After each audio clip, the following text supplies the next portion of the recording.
Hey guys, Doug here from Malcolm Farms. Gonna take a look at another option today. One that I don't know why I haven't looked at, but it's just land. Land without a house. I've been looking for properties with houses for some reason, thinking that I'd put this place up for sale and then move to the other place, which um, isn't isn't working out just because of the cost of land with homes on them. They're astronomical. I mean, I did find one. It's a pretty good option, I think, but it's an hour and a half away. So we're pretty established in this area, and I will travel for something decent. But hour and a half is each way is a little too much distance for me. Even though I am used to heading into Detroit and Dearborn for work these last 30 years. So anyways, I'm going to look at a piece of property. It's 54 acres. It's about 15 miles north of me. The entire 54 acres, give or take an acre, because of is tillable. And I'd say that acre, maybe 2 acres total, would be trenches or tree lines on either side and at the end of the property. And it's kind of interesting shaped, so it has a little 3-acre parcel up front, and then it goes back to the 51 acres, which is a lot wider and obviously deeper. So I was thinking that on that 3-acre up front parcel that I could just, put a tool shed or tractor shed, and then a small cow barn, freestall type scenario, and then farm the 50 or so acres that are behind it, and start that way. And then the whole area is farming, so eventually work my way up to the point where maybe I'm start to lease ground, and then maybe convince a few more people to sell property around me. I mean, there's huge parcels out there that are being farmed. I mean, this 54 acres is the smallest parcel that's out there right now. If you look on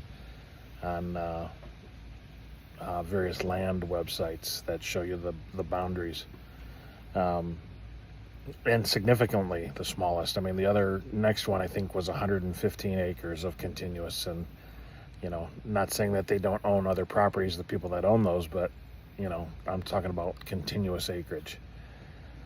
Right across the street, there's 310, so it has potential with a lot of opportunity. And like I said, it's only, I don't know, maybe 15, 17 miles up the road, which, early in the morning is a 15, 20-minute drive. And in the evening, it's 15, 20-minute drive back. So it's not undoable. If I had to be there in an emergency, I could be there really quickly. As I stated, I want to do robotics, so those robot will alert me to issues, and I can be there, in 15, 20 minutes.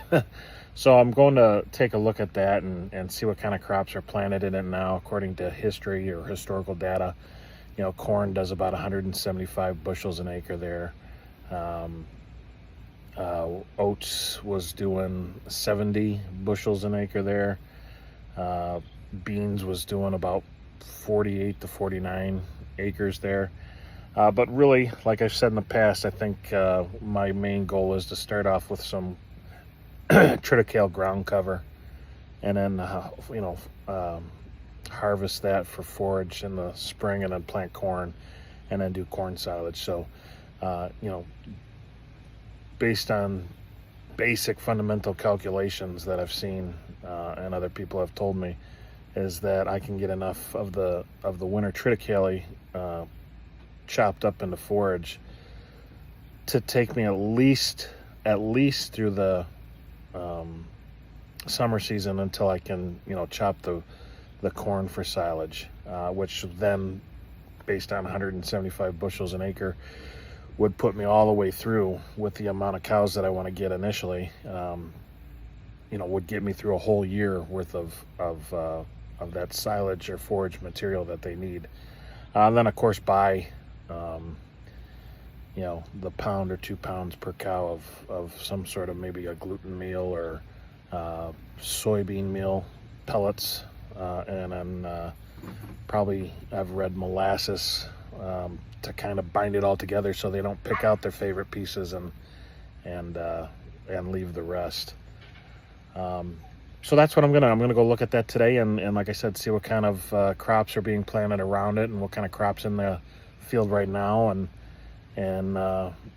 maybe if there's someone out there, go have a talk with them and see what the land's like, and ask questions about that. And it's a viable option just because two things: the proximity being one, but the biggest thing is the cost. Is it's 15%. Less than 15% of the cost of the other option that's an hour and a half away. So there's a significant reduction in cost, which will then make it potentially, in the first year, potentially return a profit. So, or at least break even, which is what I'm hoping for, and then, expand from there.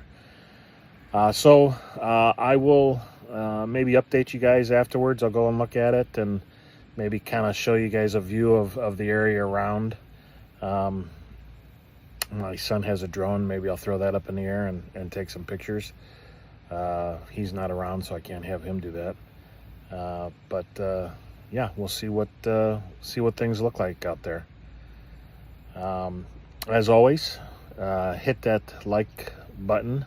Please subscribe. Trying to reach that 1,000, 2,000 member mark in the next couple months. So tell a friend, tell your neighbors, repost, whatever you want to do. Just like, subscribe, and hit that bell. You'll be notified when I put out new stuff. Have a great day, guys.